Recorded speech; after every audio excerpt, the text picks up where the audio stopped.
The wild stallion reared back against the fence, nostrils flaring, eyes rolling white with fury. And Hannah Sullivan didn't flinch even as every man watching took a step backward from the corral. It was 1883 in Eureka, California, a rough mining town nestled in the shadow of Mount Shasta, where the summer heat baked the dusty streets and turned the surrounding grasslands golden brown. The town had grown prosperous from the gold rush decades earlier, and though the easy pickings were long gone, cattle ranching had taken hold in the valleys. Men still outnumbered women 3-1, and most folks believed a woman's place was in the kitchen or the schoolhouse, certainly not in a breaking pen with 1,500 pounds of untamed horseflesh. Hannah stood perfectly still in the center of the corral, her boots planted firmly in the packed dirt, her long auburn braid hanging down her back beneath a wide-brimmed hat that shaded her face from the merciless sun. She was 22 years old, lean and strong from years of hard work, with green eyes that could read a horse's intentions before the animal knew them itself. The stallion circled her, pawing the ground, testing this human who dared enter his space. "Easy now," Hannah said, her voice low and steady, barely above a whisper. She didn't look directly at the horse, kept her body relaxed but ready. "Nobody here wants to hurt you." The stallion snorted, tossed his black mane, muscles rippling beneath his dusty coat. He was a magnificent creature, captured just 3 days ago from the wild herds that still roamed the high country. The man who brought him in had declared him unbreakable, too mean-spirited and stubborn to ever make a decent mount. He was going to sell the horse for meat, until Hannah's employer, old Tom Stevens, who owned the livery, offered to take him off his hands for $20. "That Sullivan girl will get herself killed one of these days," someone muttered from outside the fence. Hannah recognized the voice as belonging to Carl Winters, a ranch hand who worked at the Triple Bar spread east of town. He'd made his opinions about women horse trainers abundantly clear on more than one occasion. Hannah ignored him. She'd been ignoring men like Carl her entire life. Her father had been a horse trainer back in Missouri, one of the best, and he'd taught Hannah everything he knew before consumption took him when she was 16. Her mother had died bringing her into the world, so it had always been just Hannah and her father, moving from ranch to ranch, town to town, wherever his skills were needed. When he passed, Hannah found herself alone with nothing but her skills and her father's worn saddle. She'd made her way west, working where she could, facing skepticism and outright hostility at nearly every turn. Men didn't like the idea of a woman doing their work, especially doing it better than they could. But horses didn't care whether she wore trousers or skirts. Horses only cared about patience, consistency, and understanding, things Hannah had in abundance. The stallion charged suddenly, a test of her nerve. Hannah sidestepped smoothly, still not making direct eye contact, still projecting calm. The horse wheeled around, confused. Humans usually ran or shouted or raised their hands. This one did none of those things. "That's right," Hannah murmured. "I'm not what you expected." For 30 minutes she worked, slowly closing the distance between them, letting the stallion come to terms with her presence. By the time the sun reached its zenith, she had her hand on his neck, feeling the rapid heartbeat beneath the skin, gentling him with touch and voice. The gathered crowd, which had swelled to nearly 20 people, watched in hushed amazement. That was when Philip Hayes rode into town. He came up the main street on a chestnut mare that moved with the easy grace of a well-trained cow horse, his bedroll and saddlebags tied neatly behind his saddle, dust coating his dark blue shirt and leather chaps. Philip was 26, tall and broad-shouldered, with sun-weathered skin and gray eyes that crinkled at the corners from years of squinting across open ranges. He'd spent the last 8 years working ranches from Texas to Montana, learning the cattle business from the ground up, saving his wages with the dream of starting his own spread someday. He'd heard Erica was hiring ranch hands for the busy summer season, and the Shasta Valley had a reputation for good grazing land and honest ranchers. As he rode past the livery, he noticed the crowd gathered around the corral and, curious by nature, guided his mare over to see what warranted such attention.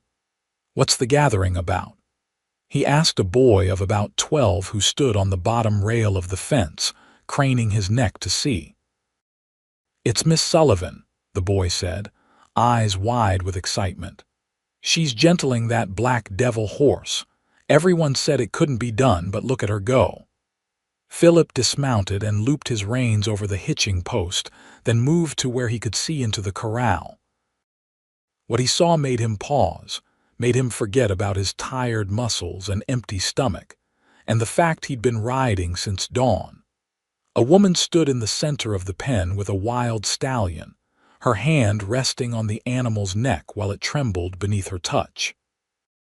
She was talking, too quietly for Philip to hear the words, but he could see the effect they had. The horse's ears, which had been pinned flat against its skull, gradually swiveled forward. The rigid stance began to soften.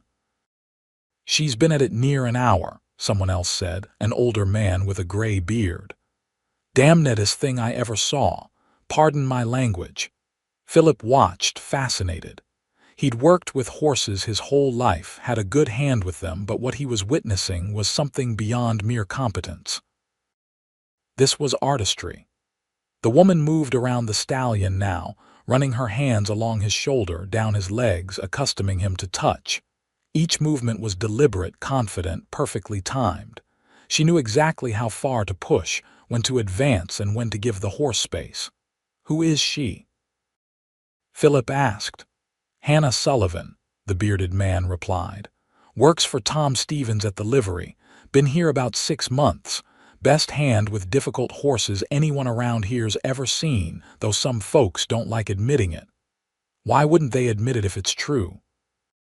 The man gave him a look that suggested Philip was either naive or joshing. "On account of her being a woman.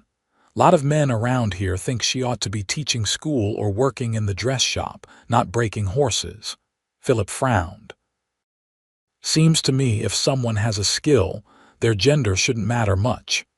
"You'd think," the man agreed, "but thinking that way makes you a minority in this town, friend." In the corral, Hannah had produced a soft rope halter from her pocket. Moving slowly, she slipped it over the stallion's nose and behind his ears.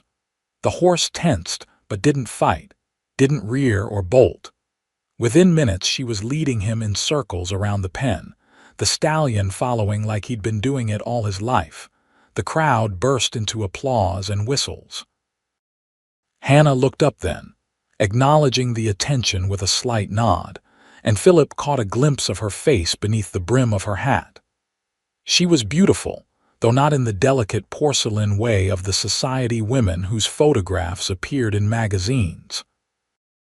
Hers was a beauty forged by sun and wind and hard work, all lean angles and determined expression, and Philip found he couldn't look away.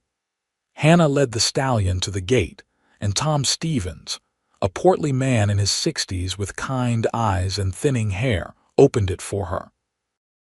She brought the horse through and handed the lead rope to Tom. "Give him tonight in the paddock with food and water," she said, her voice clearer now that Philip was closer, with a melodic quality that contrasted with the authority in her words. "Tomorrow I'll work him again. Get a blanket on him. Day after that, we'll try a saddle. He'll be ready to ride by the end of the week." "You're a miracle worker, Hannah," Tom said, beaming with pride. "That's the 3rd impossible horse you've turned around this month. I'm going to have to give you a raise." "I won't argue with that," Hannah said, a small smile tugging at her lips. I'll take care of the afternoon feeding now. As she turned toward the livery stable, her path brought her directly past Philip. Their eyes met for just a moment, green meeting gray, and Philip felt something shift in his chest, like a key turning in a lock he hadn't known existed. Then she was past him, walking with long, confident strides, and Philip stood there feeling oddly breathless. "If you're looking for work, the Silver Creek Ranch is hiring," the bearded man said, breaking into Philip's thoughts. "Big spread about 5 miles north of town, belongs to Richard Porter. They run about 3,000 head of cattle, and they are always needing good hands, especially during roundup season." Philip thanked him for the information, but as he retrieved his mare and headed toward the boarding house to secure a room, his mind wasn't on cattle or work. It was on auburn hair and capable hands, and the quiet confidence of a woman who could gentle a wild stallion with nothing but patience and understanding. He found lodging at Mrs. Chen's boarding house, a tidy establishment run by a Chinese widow whose husband had worked the mines before a tunnel collapse took his life. She was one of the few Chinese families who'd stayed after the Exclusion Act passed the year before, and she ran her business with efficiency and no-nonsense firmness. Philip paid for a week in advance, cleaned himself up, and headed to the Bright Star Saloon for a meal and information about the Silver Creek Ranch. The bartender, a jovial man named Pete who'd lost his left arm in the war, confirmed that Silver Creek was indeed hiring. "Richard Porter's a fair man," Pete said, sliding a plate of beef and potatoes across the bar. "Pays decent wages, doesn't work his men to death. His foreman's a fellow named Jackson Turner, tough but reasonable. You should ride out there tomorrow morning." Philip ate his meal and nursed a beer, listening to the conversation flowing around him. It didn't take long before talk turned to Hannah Sullivan. Apparently, her performance that afternoon had rekindled ongoing debates about her place in town. "It ain't natural," Carl Winters was saying from a table in the corner, his voice carrying across the room. He was already 3 drinks in, his face flushed. "Women got their place and it ain't in a breaking pen. What's next? We going to have lady sheriffs, lady ranch foremen." "Why not if they can do the job?" Another man countered, younger, with an easy grin. "I was there today, Carl.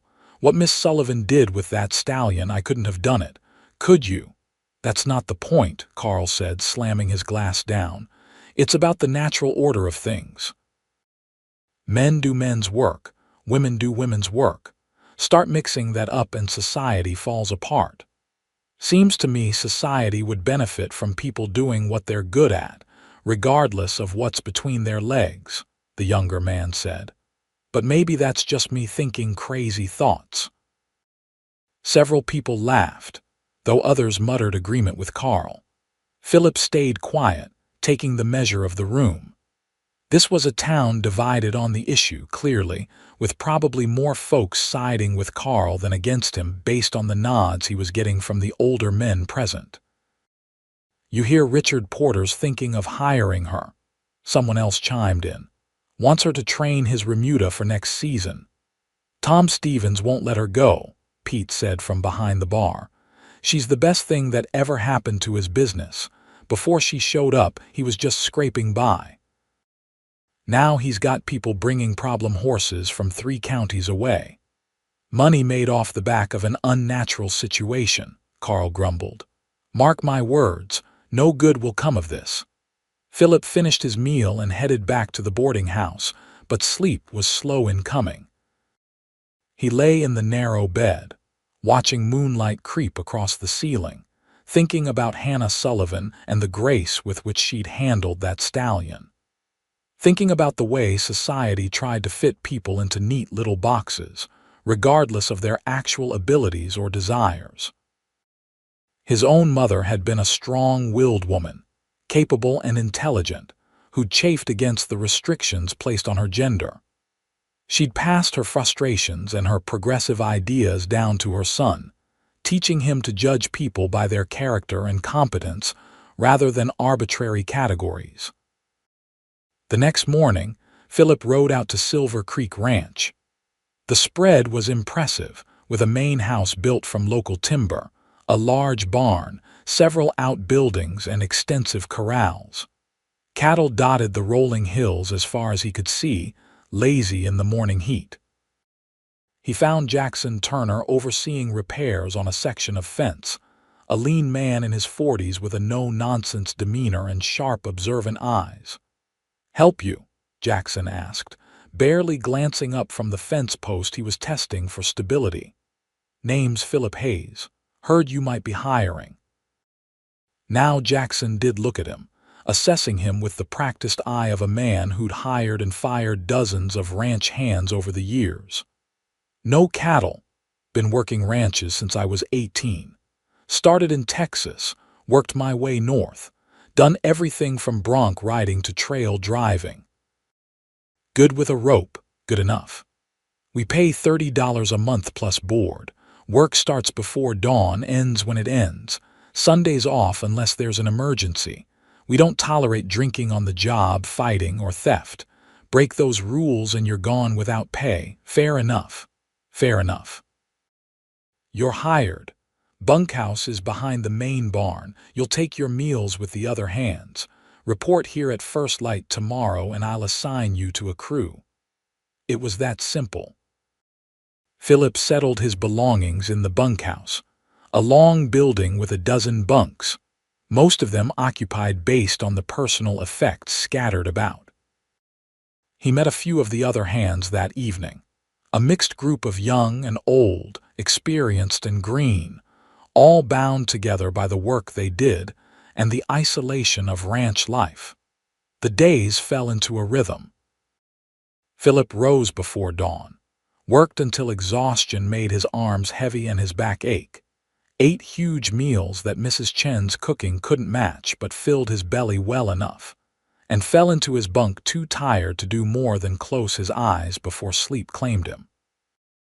It was good work, honest work, the kind that left a man satisfied even as it wore him down.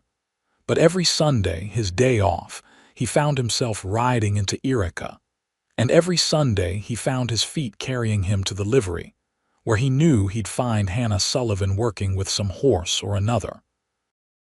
He watched her gentle, a nervous mare whose previous owner had beaten her. He watched her work with a young colt who'd never been touched by human hands. He watched her retrain a gelding who'd learned to rear and strike at anyone who approached. Each time her methods were the same: patience, consistency, understanding. She never raised her voice, never lifted a hand in anger or frustration. She simply worked, steady and sure, until the horse understood she was not a threat, was in fact something like a friend. After the third Sunday, she approached him where he stood outside the corral. "You going to keep watching, or you going to introduce yourself?" she asked, and there was amusement in her voice, not irritation. Philip felt heat rise in his cheeks, embarrassed at being called out. "Philip Hayes," he said, removing his hat. "I work at Silver Creek Ranch." "Hannah Sullivan," she replied, though of course he already knew that. Up close, he could see the faint freckles across her nose, the laugh lines around her eyes despite her youth. "You're the one who's been watching me work for the past 3 weeks. I apologize if I've made you uncomfortable. I've never seen anyone work with horses the way you do. It's remarkable." Something in her expression softened. "Most men around here think what I do is unnatural or unnecessary. They prefer breaking a horse the traditional way, all force and dominance." "Breaking is the right word for that method," Philip said. "You don't break them. You partner with them." Hannah studied him for a long moment, reassessing. "You know horses. I know them well enough to recognize when someone knows them better.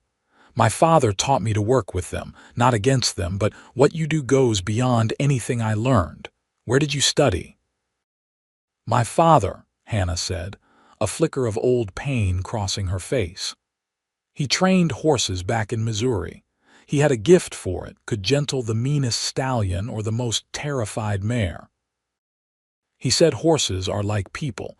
They respond to kindness and consistency better than they ever respond to fear and pain. Sounds like a wise man. He was.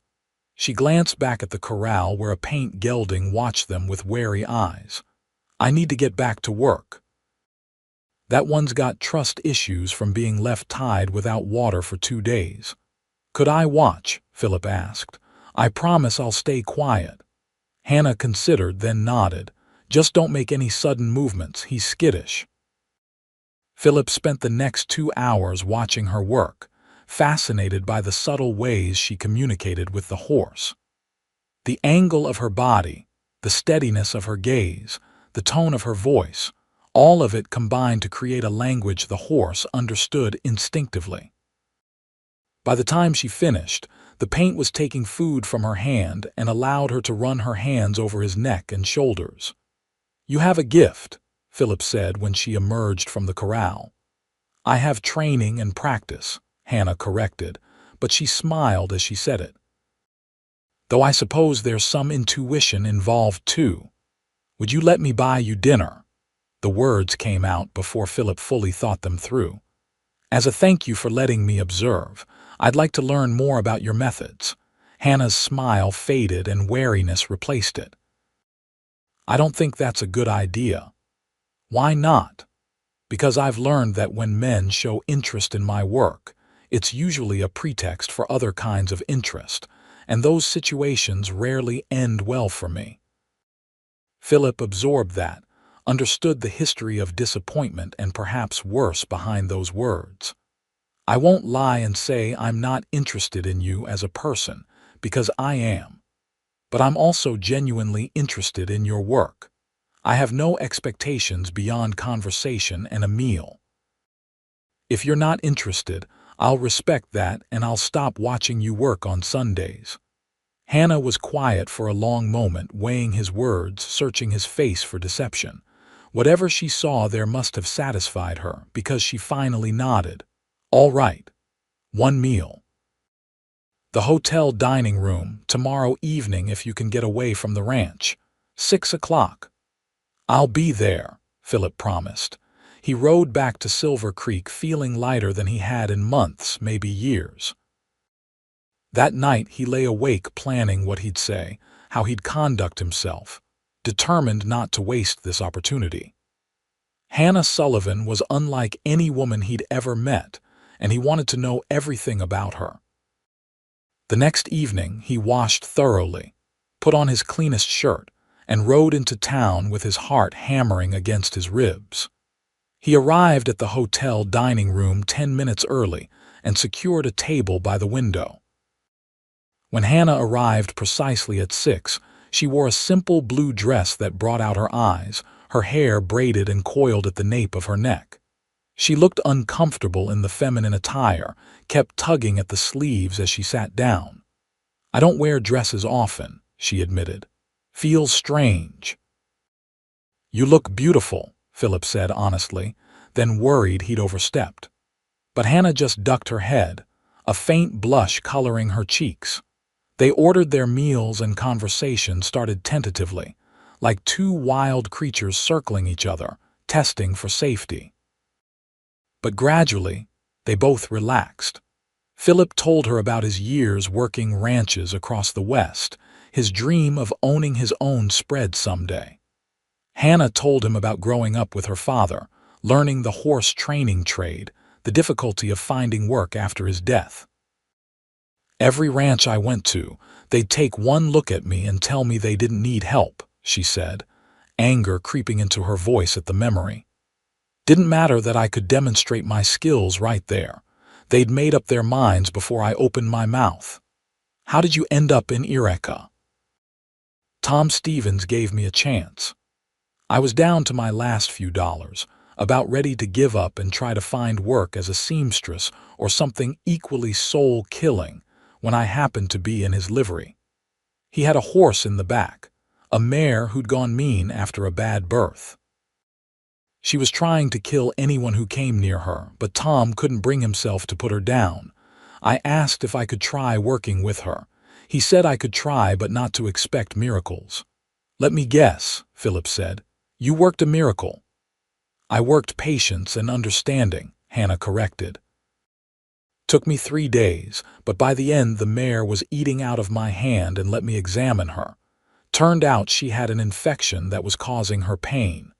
Once we treated that, her temperament improved dramatically. Tom offered me a job on the spot. And you've been here 6 months." 6 months and 2 weeks. Longest I've stayed anywhere since my father died. "Do you like it here?" Hannah considered the question. "I like the work. I like Tom. He's a good man and a fair employer. The town." She hesitated. "There are people who accept me and people who wish I'd leave.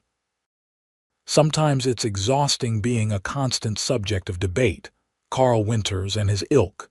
You've heard him then." "Hard not to. He's not quiet about his opinions." Hannah's expression hardened. "Men like him think the world should stay frozen exactly as it was, with everyone in their proper place and no questions asked. The idea that a woman might be good at something traditionally male, might even be better at it than men, it threatens their entire understanding of how things should be." "Their loss," Philip said. "Seems to me the world changes whether we want it to or not. People who adapt thrive. People who refuse to adapt just make themselves miserable." "You're unusual," Hannah said, studying him across the table. "Most cowboys I've met think like Carl, even if they're not as vocal about it. My mother was a school teacher before she married my father.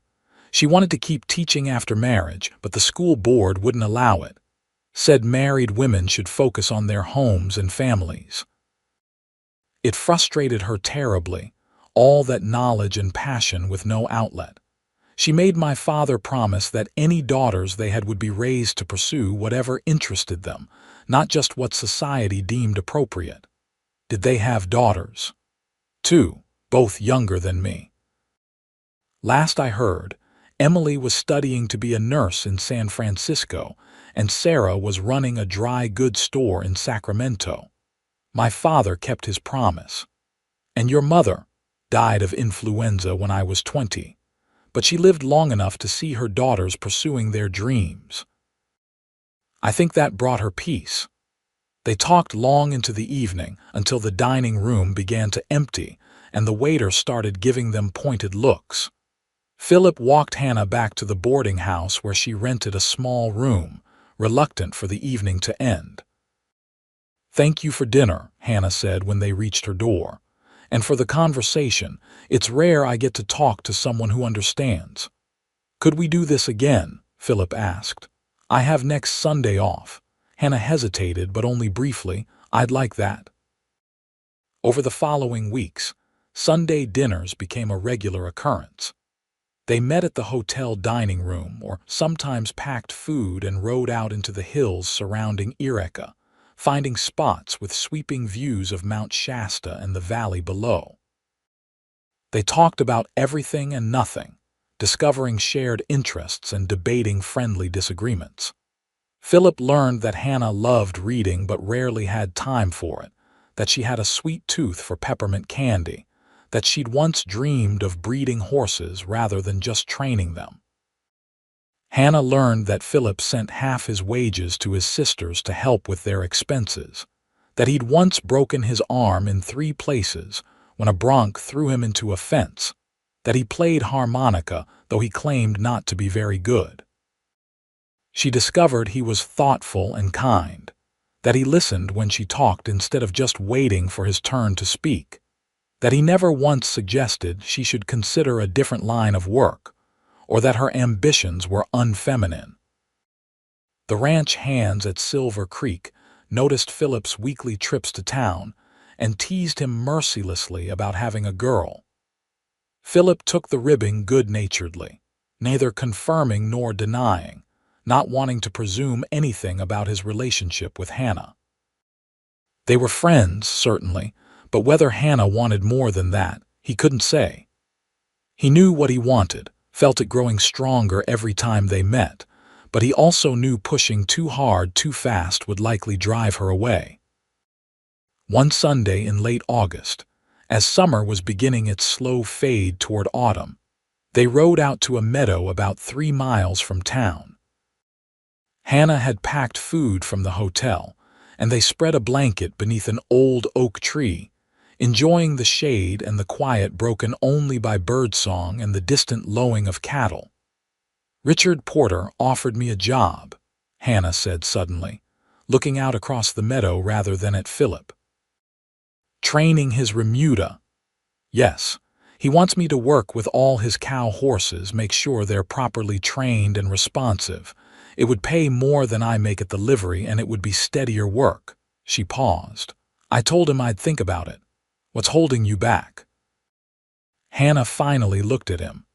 "Taking that job would make me even more visible, more of a target for people like Carl Winters. At the livery, I'm somewhat protected. Tom's establishment, Tom's rules. But working at Silver Creek, I'd be out on the ranch, surrounded by cowboys who might not appreciate taking training from a woman." "Not all the hands think like Carl," Philip said carefully. "Most of the men I work with care about whether someone knows their job, not what gender they are." "Most isn't all. No," Philip admitted, "but you'd have allies.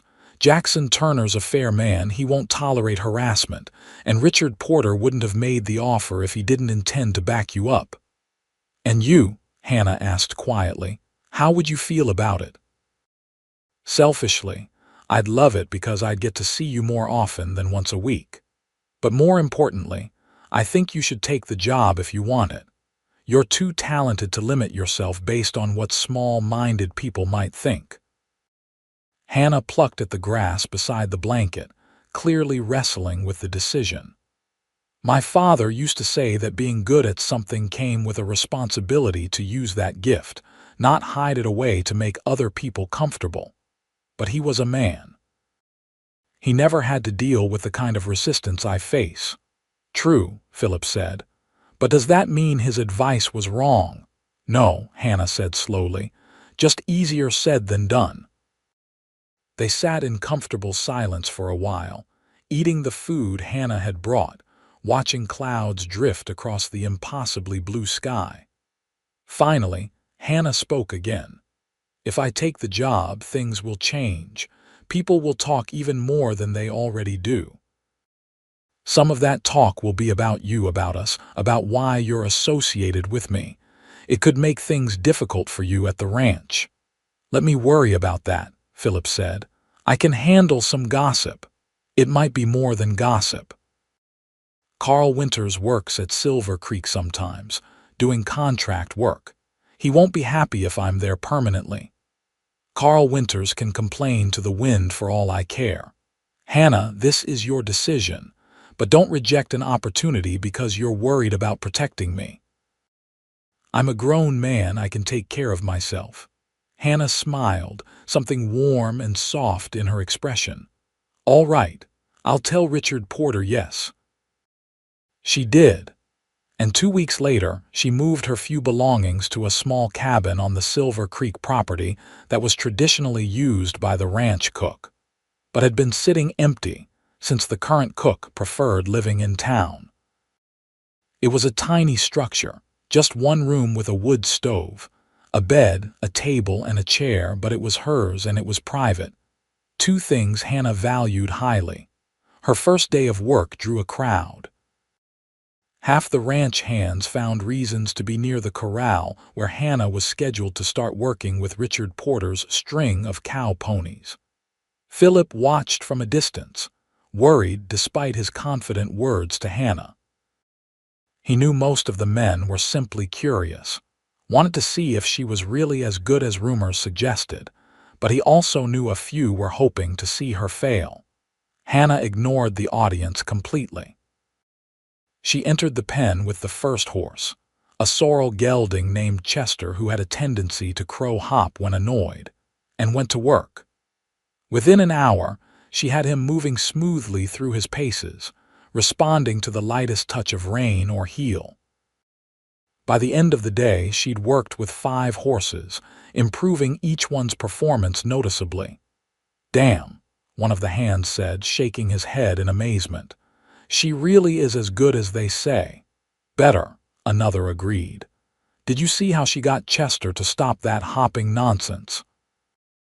"I've been fighting with him over that for months." Not everyone was impressed. Carl Winters, who was at Silver Creek that week helping with some fence repairs, made his displeasure known loudly in the bunkhouse that night. "It's not right," he declared, "having a woman doing a man's job. Next thing you know, she'll be telling us how to punch cattle or run the ranch." "She's training horses, Carl, not running for governor," one of the younger hands said, rolling his eyes. "And she's doing a good job of it." "That's not the point," Carl insisted. "It's about respect. About maintaining proper order. You let women start doing men's work and soon they'll be expecting men to do women's work. Whole thing falls apart. Heaven forbid you might have to cook your own dinner or wash your own clothes," someone else muttered, and several men laughed. Carl's face flushed with anger. "You're all fools if you can't see what's happening here. Mark my words, this will end badly." Philip, who'd been sitting quietly on his bunk, spoke up. "The only way it ends badly is if people like you make it a problem, Carl. Hannah's here to do a job. If you can't accept that, maybe you should find work elsewhere." The bunkhouse went quiet. Carl turned to face Philip, eyes narrowed. "You defending her because she's good at her job or because you're courting her? Does it matter? It matters if your judgment's clouded." "My judgment is that she's the best horse trainer I've ever seen, and Richard Porter was smart to hire her." "Your judgment seems to be clouded by the fact that she's female. Which of us has the real problem here?" For a moment, Philip thought Carl might take a swing at him. The older man's hands clenched into fists and his face went from red to purple. But Jackson Turner chose that moment to appear in the bunkhouse doorway. "Problem here, gentlemen?" Jackson asked mildly, though his eyes were sharp. "No problem," Carl said through gritted teeth. "Just a difference of opinion." "Well, keep your opinions civil or take them somewhere else.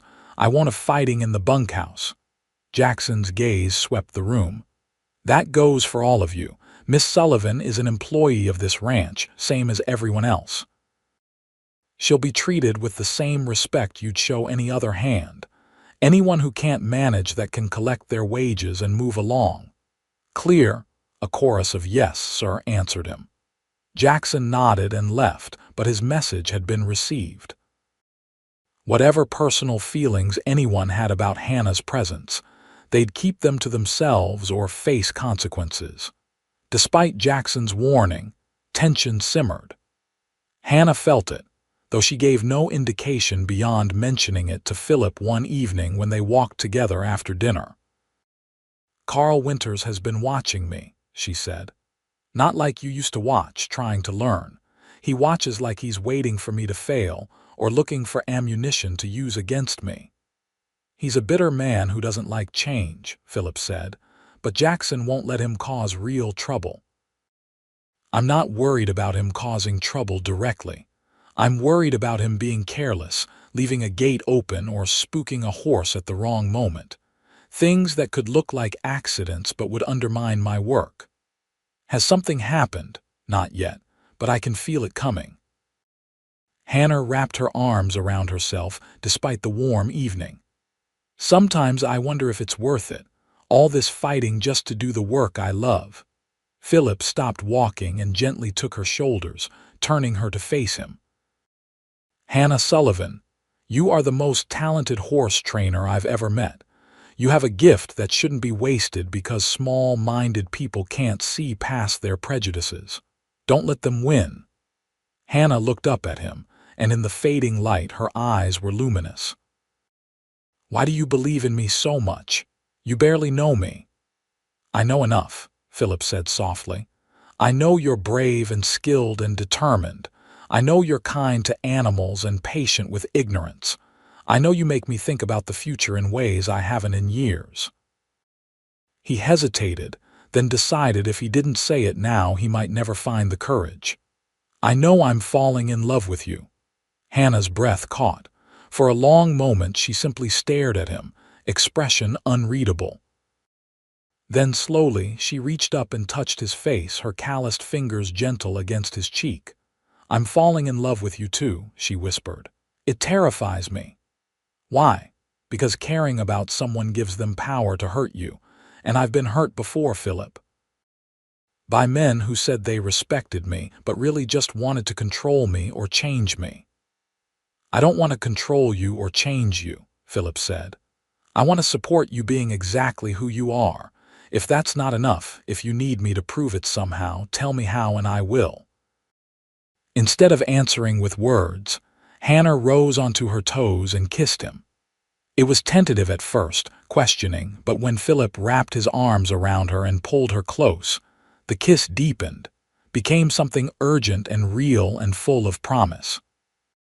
When they finally broke apart, both were breathing hard. "That's a good start on proving it," Hannah said, and despite everything, she was smiling. After that, their relationship shifted from friendship to something more, though they were careful to be discreet on ranch property. Philip knew Hannah didn't need additional gossip complicating her work, and he respected her wishes to keep their romance private for now.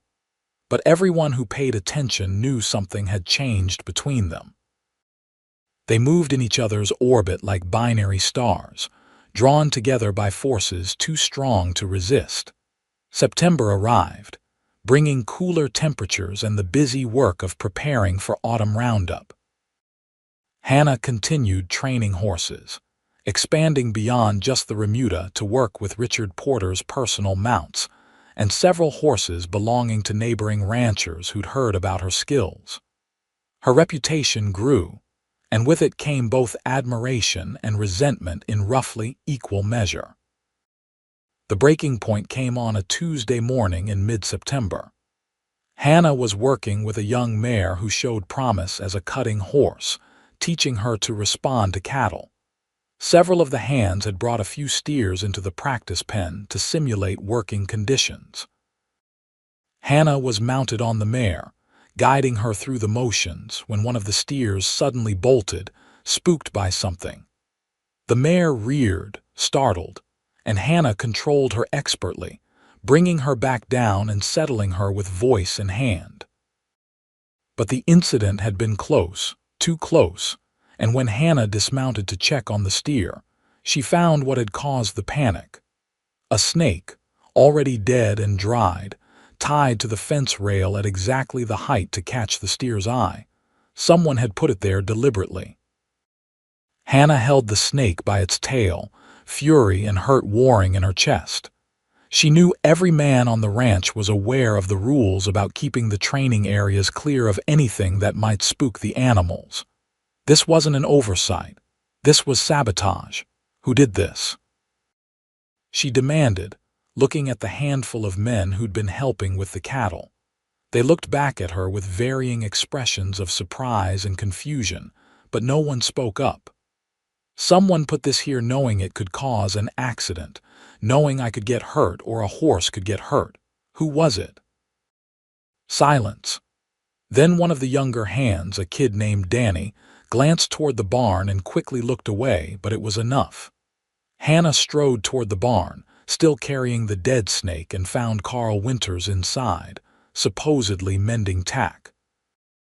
But there was a slight smile on his face that disappeared when he saw Hannah's expression.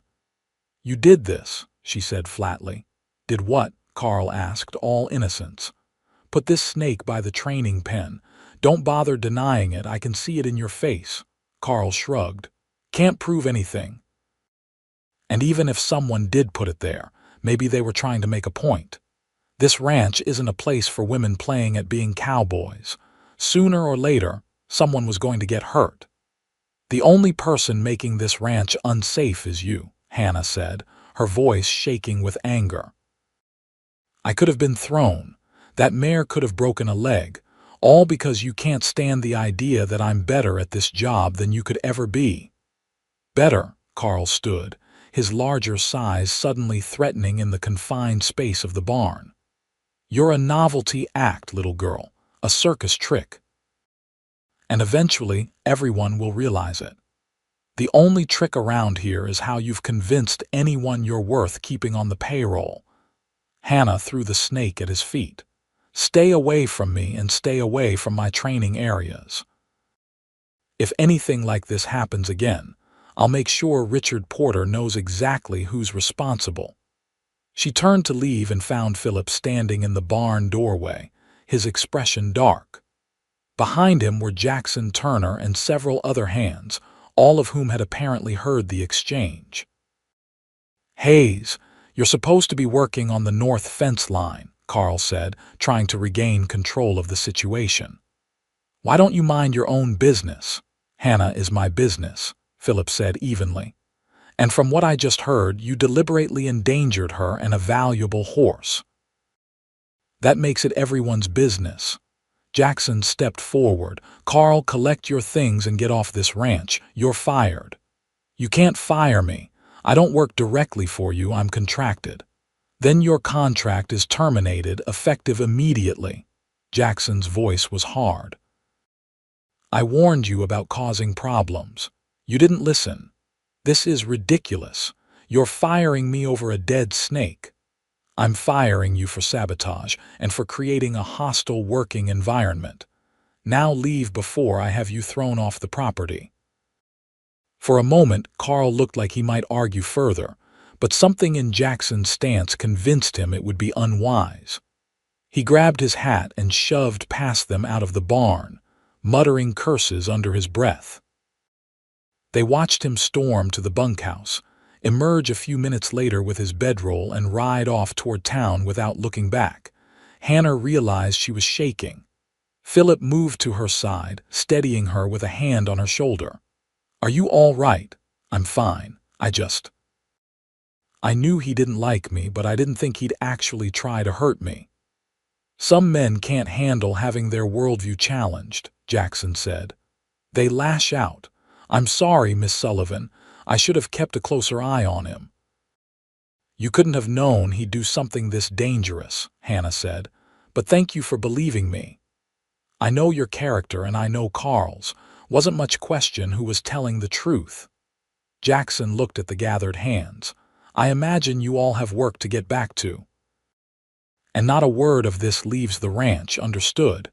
Miss Sullivan doesn't need town gossip making things harder for her." The men nodded and dispersed, though Philip remained. When it was just the three of them, Jackson spoke again. "Miss Sullivan, if you want to take the rest of the day off, no one would blame you." "Thank you, but I'd rather get back to work," Hannah said. "That mare needs to know that nothing bad will happen when she's working cattle. If I leave now, I'll be undoing all the trust I've built with her." Jackson smiled slightly. "Dedication like that is rare. Richard made a good choice hiring you." He tipped his hat and left them alone. Philip pulled Hannah into his arms, holding her close. He could feel the tension in her body, the aftermath of adrenaline and fear and anger. "I was so worried when I heard the commotion. When I saw that mare rear, all I could think was that I might lose you." "I'm tougher than I look," Hannah murmured against his chest. "I know, but even tough people can get hurt." He pulled back enough to look at her face. "Promise me you'll be careful. Not everyone is as obvious as Carl. There might be others who feel the same way but are smarter about hiding it. I promise." She managed a small smile. "Besides, I have you watching out for me." "Always," Philip said, and meant it with every fiber of his being. The incident with Carl created ripples through Eureka. Word got out despite Jackson's order of silence, probably through Carl himself, spreading his version where he was the victim of unfair persecution. Town opinions split along predictable lines. Those who already supported Hannah were outraged on her behalf. Those who shared Carl's views saw it as proof that women in men's roles caused nothing but trouble. Tom Stevens visited the ranch the day after to check on Hannah personally. "Heard about what happened," he said.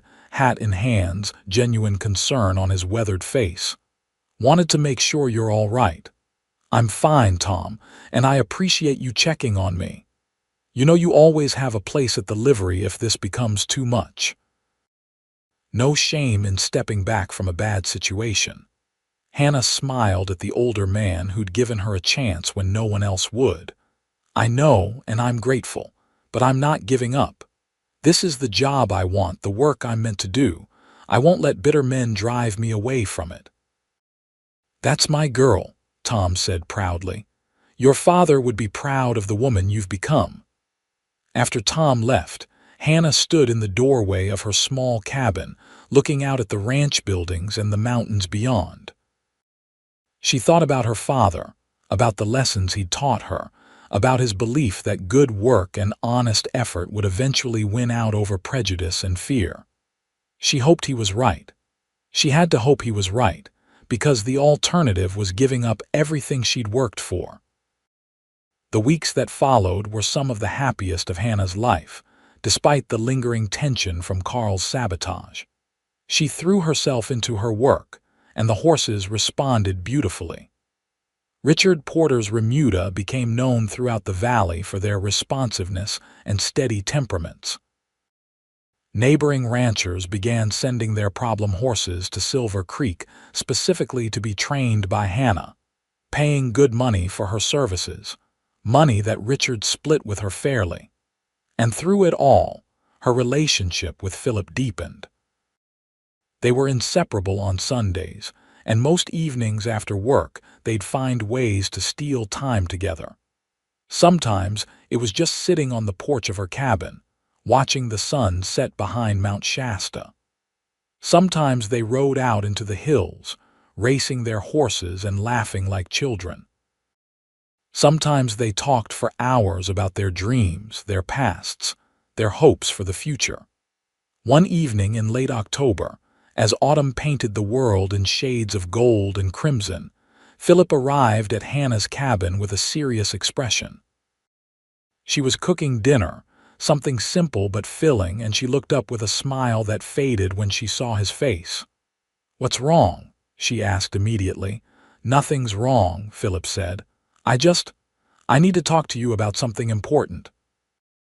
Hannah set down her spoon and gave him her full attention. "All right."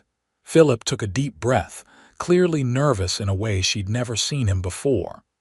"I've been saving my wages since I started working cattle 8 years ago.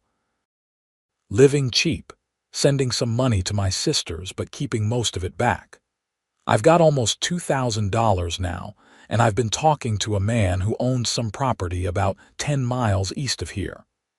Good grazing land, a decent water source, room to run maybe 500 head of cattle initially." "Philip, that's wonderful," Hannah said, genuinely pleased for him. "You're going to start your own ranch. That's what I wanted to talk to you about." He moved closer, taking her hands in his. "I don't want to start a ranch alone, Hannah. I want to build something with you. A place where you can train horses and I can raise cattle, where we work together as partners, where what we build is ours, not just mine or just yours." Hannah's heart was beating so fast she thought it might burst from her chest. "Philip, I know it's fast. We've only known each other a few months, but I've never been more certain of anything in my life. I love you, Hannah. I love your strength and your skill and your determination. I love the way you gentle horses and the way you challenge me to be better. I love everything about you." He took another breath. "Will you marry me?" Tears pricked Hannah's eyes. She dreamed of this moment but never quite believed it would come, never believed she'd find a man who saw her as an equal, who wanted to build a life with her rather than expecting her to fit into his. "Yes," she whispered. "Yes, I'll marry you." Philip whooped with joy and swept her up in his arms, spinning her around the small cabin while she laughed and cried at the same time. When he set her down, he kissed her thoroughly, pouring all his love and hope into that kiss. When they broke apart, both were grinning like fools. "I don't have a ring yet," Philip admitted. "I wanted to ask you first, make sure you'd say yes before I spent money on it. I don't need a ring, I just need you. Hannah cupped his face in her hands. When do you want to do this? As soon as possible. Tomorrow, if you'd let me. But I suppose we should do it properly, get married in the church with witnesses and everything. My only family is back in Missouri, an aunt I haven't seen in years. What about yours? My sisters are in San Francisco and Sacramento. It would take them weeks to get here, if they could even get away from their responsibilities. Philip thought for a moment. What if we got married here in Eureka, had a simple ceremony with the people who matter to us here, and then I'll write my sisters with the news. They'll understand. That sounds perfect, Hannah agreed. They sat back down to dinner, but neither could eat much, too excited and full of plans. They talked late into the night about the ranch they'd build, the life they'd create.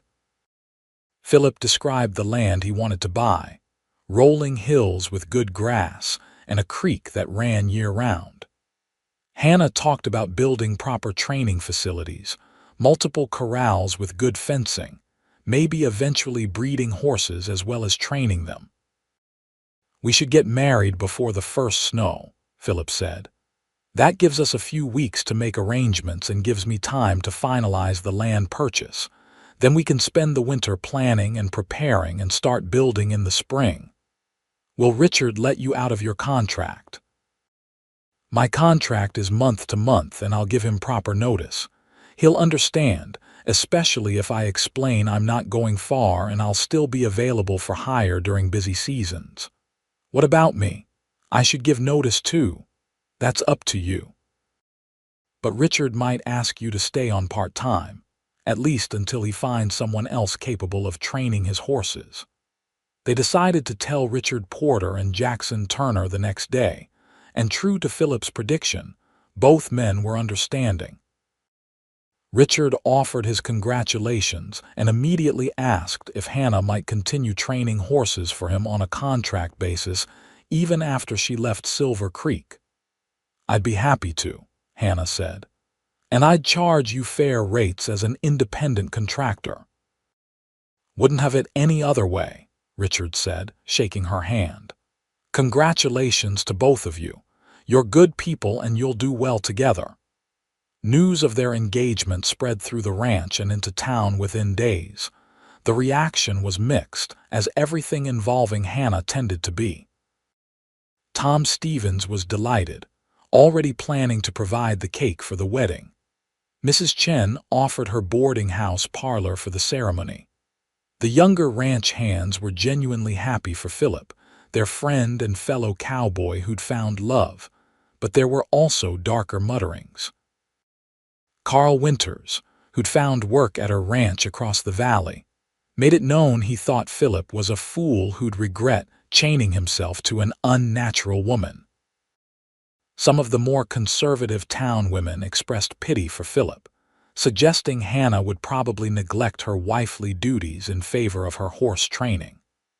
A few people questioned whether a marriage where the woman insisted on working was even a real marriage at all. Hannah tried to ignore the negative voices, focusing instead on the positive. She and Philip set the wedding date for the first Saturday in November, giving them 3 weeks to prepare. It would be a simple ceremony, just the people who mattered to them. Tom Stevens offered to walk Hannah down the aisle since her father couldn't. Jackson Turner agreed to stand up as Philip's best man. Mrs. Chen would serve as Hannah's attendant, having grown fond of the young woman during her months of lodging. The weeks flew by in a flurry of preparation. Hannah sewed herself a dress, something practical but pretty in deep blue that could be worn again after the wedding. Philip bought a new suit, the first fancy clothing he'd owned in his adult life.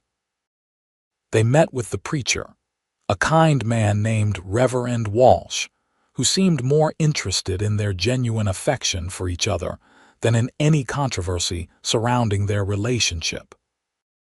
The night before the wedding, as tradition dictated they spend apart, Philip walked Hannah to her cabin door for what he insisted would be the last time as an unmarried man. "Tomorrow you'll be my wife," he said wonderingly, as if he still couldn't quite believe his luck. "Tomorrow we start our life together." "I can't wait," Hannah said. She kissed him softly. "Thank you, Philip." "For what?" "For seeing me. For respecting what I do. For wanting to build a life where I can be myself instead of trying to make me into something I'm not." "Hannah, I wouldn't change a single thing about you. You're perfect exactly as you are." The wedding day dawned clear and cold, the first frost of the season glittering on the grass. Hannah woke early, nerves and excitement making sleep impossible. Mrs. Chen arrived to help her dress, fussing over her hair and the fit of her dress like a mother hen. "You look beautiful," Mrs. Chen said when Hannah was ready, and there were tears in the older woman's eyes. "Your husband will be a lucky man." The ceremony was held in the small white church at the edge of town, and though the guest list was small, the pews still managed to fill up. All of the Silver Creek Ranch hands attended, dressed in their Sunday best. Several townspeople who supported Hannah came as well, shopkeepers and their families, the blacksmith, the doctor. Even some of Hannah's clients showed up, ranchers who'd brought her their problem horses and been amazed by the results. Philip stood at the altar with Jackson beside him, both men looking uncomfortable in their formal attire, but happy. When the door at the back of the church opened and Hannah appeared on Tom Stevens' arm, Philip's breath caught in his throat. She was radiant, her auburn hair styled in a way he'd never seen, her face glowing with happiness. As she walked toward him, he felt his eyes begin to sting with tears he didn't bother to hide. The ceremony was brief but meaningful. They exchanged vows they'd written themselves, promising partnership and respect along with the traditional words of love and fidelity. When Reverend Walsh pronounced them husband and wife and told Philip he could kiss his bride, the church erupted in cheers and applause. The reception was held in Mrs. Chen's parlor, spilling out into her garden despite the cold. There was food and music, a fiddler playing lively tunes while people danced and celebrated. Hannah danced with Philip, with Tom, with Jackson, even with some of the younger ranch hands who'd overcome their initial skepticism to become her friends. Philip danced with Mrs. Chen, with the wives of several ranchers, even with the preacher's teenage daughter who blushed furiously the entire time. As the sun began to set, Philip and Hannah slipped away from the party. They'd rented a room at the hotel for the night, a luxury they'd allowed themselves for this one special evening. Tomorrow they'd begin the practical work of building their future, but tonight was just for them. In the hotel room, with the sounds of their reception still faintly audible from down the street, they came together as husband and wife for the first time. It was tender and sweet, full of whispered words and gentle touches, the physical expression of the love that had been growing between them for months. Afterward, they lay tangled together beneath the blankets, exhausted and happy. "Mrs. Hannah Hayes," Philip murmured against her hair. "I like the sound of that. I think I'll keep using Sullivan for my horse training business," Hannah said. "People know that name, but in every other way I'm yours." "And I'm yours," Philip agreed, "partners in everything." They fell asleep in each other's arms, warm and safe and loved, ready to face whatever challenges the future might bring. The winter that followed was busy with preparation. Philip finalized the purchase of the land he'd been eyeing. 200 acres of good grazing land with a small existing cabin that needed significant repairs, but provided shelter while they built something better. Hannah continued training horses, now as an independent contractor, building up both her reputation and her savings. Together they planned their ranch, sketching out where buildings would go, how many cattle they could reasonably start with, what improvements needed to be made first. They moved into the cabin in early December, and though it was cramped and drafty, It was theirs. They spent evenings by the fire, Hannah mending saddles and tack while Philip carved fence posts and made lists of supplies they'd need come spring. Sometimes they simply sat together in comfortable silence, Hannah reading while Philip played his harmonica, the simple melody filling their small home. The people of Irica gradually accepted their marriage, though some holdouts continued to disapprove. Carl Winters left the area entirely, heading south toward Sacramento, and his departure removed the most vocal critic of Hannah's unconventional life. Other skeptics remained, but without Carl stirring up trouble, their complaints faded to background noise that was easy to ignore. Christmas came, and with it letters from Philip's sisters, both expressing delight at his marriage and disappointment they hadn't been able to attend the wedding. They sent gifts, practical things like quilts and preserves, and promised to visit in the spring if they could manage it. Hannah's aunt in Missouri sent a brief note of congratulations and a set of silver spoons that had belonged to Hannah's mother, a family heirloom Hannah treasured. In January, on a day when fresh snow made the world look clean and new, Philip and Hannah rode out to survey their land. The cold was bitter, their breath fogging in the air, but the sky was impossibly blue and the mountains stood out in sharp relief against the horizon. "In the spring, we'll start building the house," Philip said, pointing to a slight rise that would give them a good view of the valley. "Right there, I think. What do you say?" "I think it's perfect," Hannah agreed. "And we can put the main barn just below it, closer to the creek, training corrals on the flat ground to the east, cattle pens to the west where they won't disturb your training work." They stood together in the snow, arms around each other, looking at the empty land and seeing their future. It would be hard work, years of labor before they had the ranch they envisioned. There would be setbacks and struggles, bad weather and failed crops and sick cattle and injured horses. But they'd face it all together, two people who'd found in each other exactly what they needed. "I love you," Hannah said, the words coming easily now, no longer frightening. "I love you too," Philip replied. "More than I thought it was possible to love someone." Spring arrived late that year, snow lingering into April, but when it finally came, the change was dramatic. The hills exploded with wildflowers, the creek swelled with snowmelt, and the grass grew thick and green. Philip and Hannah threw themselves into work with renewed energy. They hired a crew to help with the house, experienced builders who could do in weeks what would have taken Philip and Hannah months. The structure rose quickly, a proper ranch house with 2 bedrooms, a real kitchen, a parlor with a fireplace, and a wraparound porch that would provide shade in the summer. While the house was being built, Philip and several of the Silver Creek hands constructed the main barn and the first set of training corrals. Hannah worked every day, training horses both for private clients and for the small remuda they were building for their own ranch. Word of her skills had spread beyond the Shasta Valley now, and people came from as far as Redding and Weaverville to have their horses worked.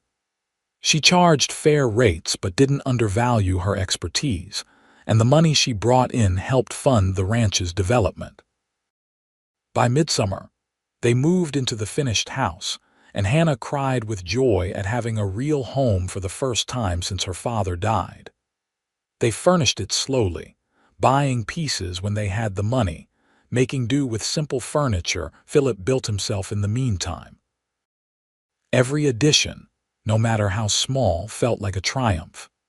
In August, Philip bought their first cattle, 50 head of good breeding stock from a rancher who was retiring. It wasn't the 3,000 head Richard Porter ran, or even the few hundred Philip ultimately wanted, but it was a start. He hired 2 hands to help with the cattle work, young men eager to learn and willing to work hard for fair wages and the promise of future opportunities.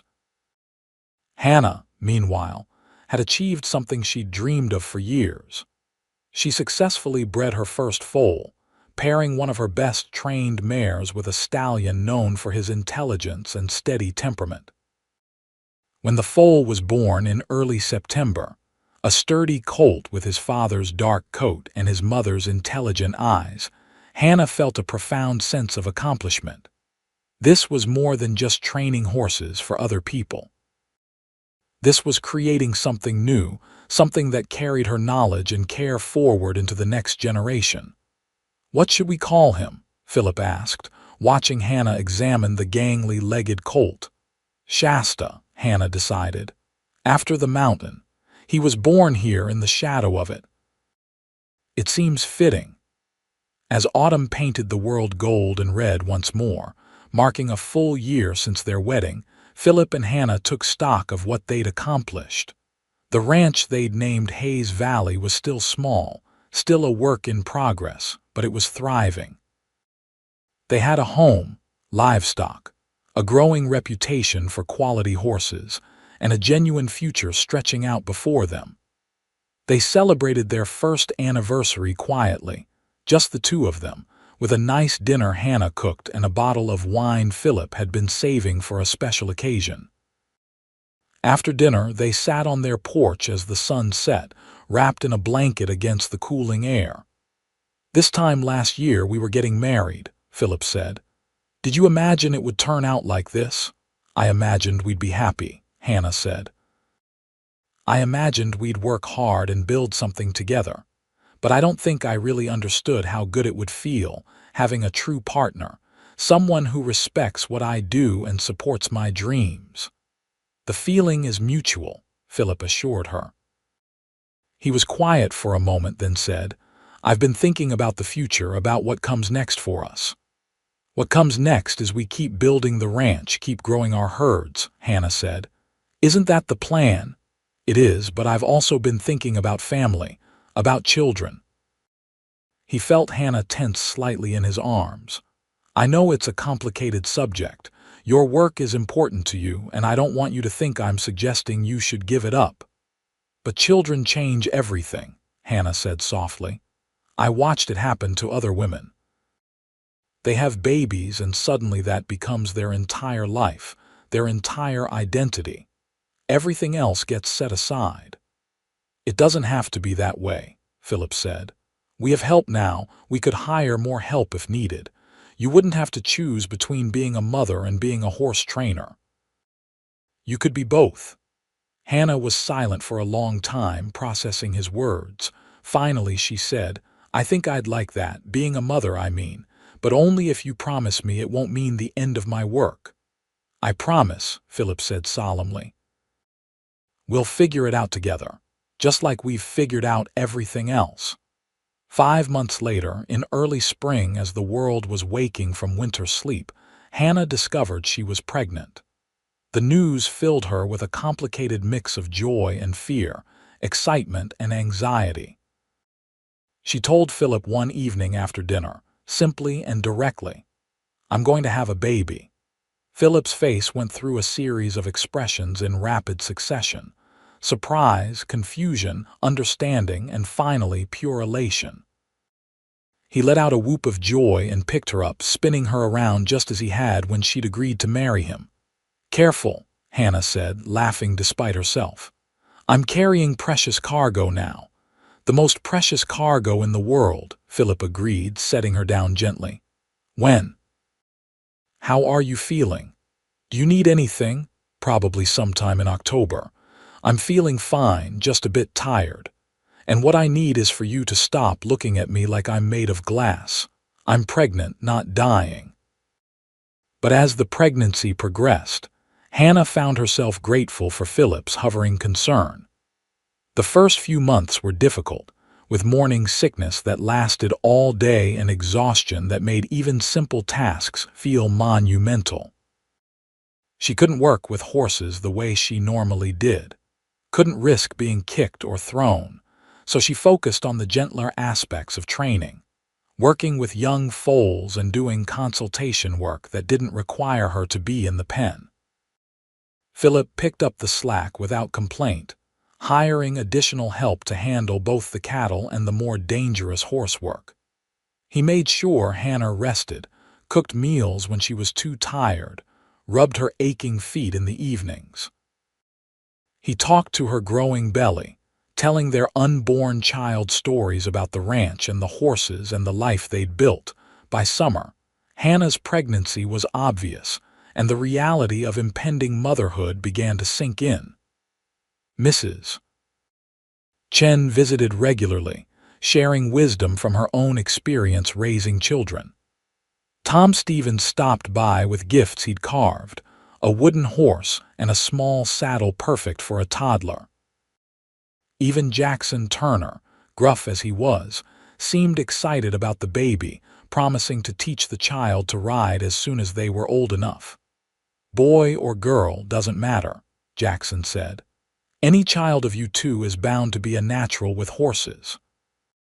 Hannah went into labor on a cool October evening, almost exactly 2 years after her wedding day. The labor was long and difficult, lasting through the night and into the next day. Mrs. Chen stayed with her the entire time, providing comfort and guidance while Philip paced outside, unable to help but unable to leave. The doctor, a competent man named Samuel Clark, remained calm and reassuring throughout.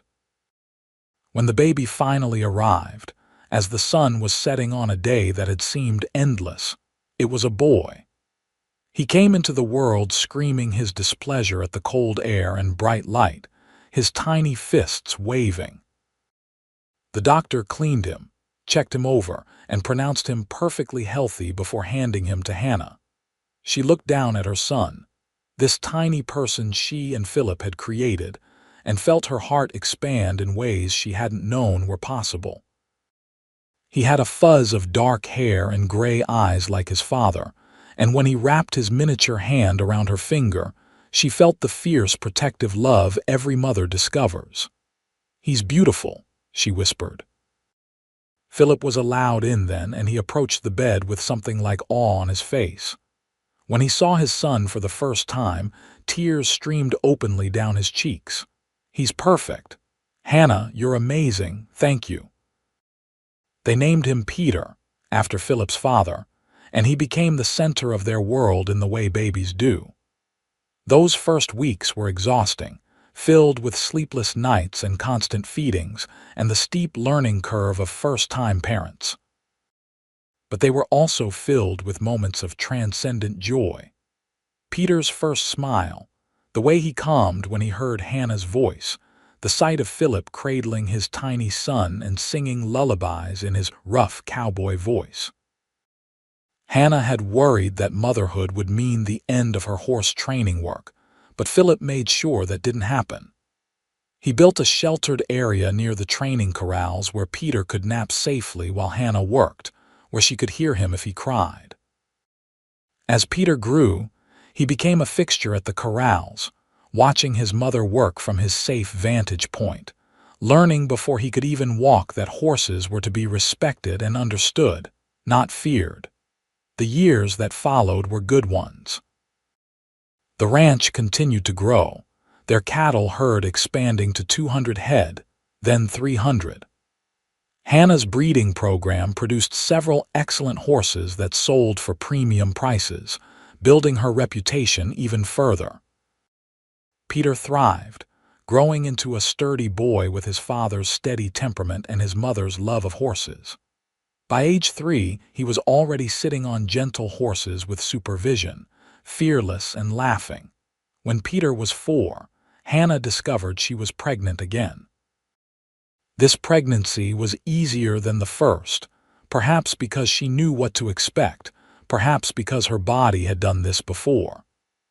Their second child, a daughter they named Emily after Philip's sister, arrived in the spring, bringing with her a different energy than her brother. Where Peter was calm and focused, Emily was energetic and curious, into everything from the moment she could crawl. The Hayes family, as they'd become known throughout the Shasta Valley, represented something new and yet timeless. Philip ran the cattle operation with skill and integrity, building a reputation for honest dealing and quality stock. Hannah continued her horse training, now teaching others her methods, including several young people from town who wanted to learn proper horsemanship. Together, they raised their children to be capable and kind, teaching them that hard work and respect for others were the foundations of a good life. Sometimes, on quiet evenings when the children were asleep and the ranch work was done, Philip and Hannah would sit on their porch and marvel at the life they'd built. The rough mining town they'd met in had grown into a proper community.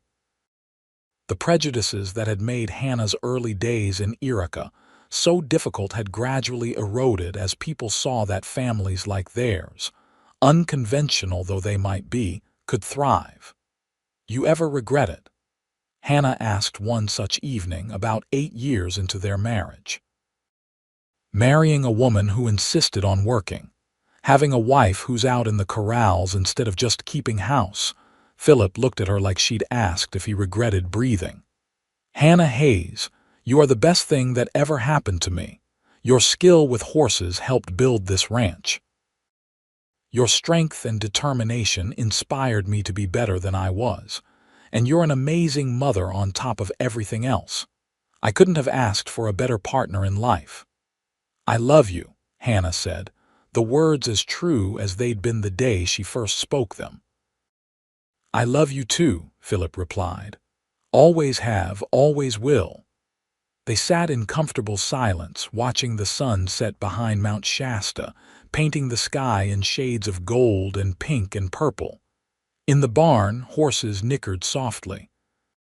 From the house came the faint sound of Emily laughing at something in her sleep. The evening breeze carried the scent of grass and cattle and the approaching night. This was their life, built from nothing but determination and love and mutual respect. It wasn't always easy, still wasn't perfect, but it was theirs. They'd faced down prejudice and skepticism, had worked themselves to exhaustion countless times, had weathered drought and harsh winters and sick cattle and problem horses, and all the 1,000 challenges that came with ranching in the Wild West of 1891. But they'd faced it all together, two people who'd recognized in each other something rare and valuable. A woman who trained horses better than any man, and a cowboy who'd had the wisdom to respect her skill, had found in each other the missing piece that made them whole. Their love had grown from that respect, deepening with each shared challenge and triumph, strengthening with each year that passed. Peter would grow up to take over the cattle operation eventually, learning from his father's patient teaching and his mother's example of dedication to craft. Emily would become a horse trainer in her own right, inheriting her mother's gift and surpassing even Hannah's skills. The Hayes Valley Ranch would prosper for generations, known throughout California for quality cattle and superbly trained horses. But that was still in the future.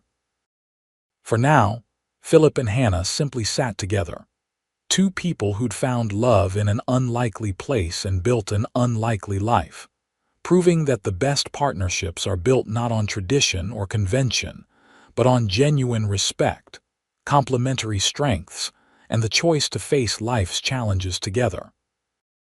The sun completed its descent, stars began to appear in the darkening sky, and somewhere in the distance a coyote called to its mate. Philip reached over and took Hannah's hand, and she squeezed back, neither needing words to communicate what they felt. They had everything they needed right here, each other, their children, their land, and the quiet satisfaction of work well done. This was their happily ever after, not a fairy tale ending but something better. A real life, fully lived with all its joys and struggles and ordinary magic. And as they finally stood and went inside to check on their sleeping children before retiring to bed themselves, both knew with absolute certainty that they wouldn't change a single thing about the life they'd chosen together.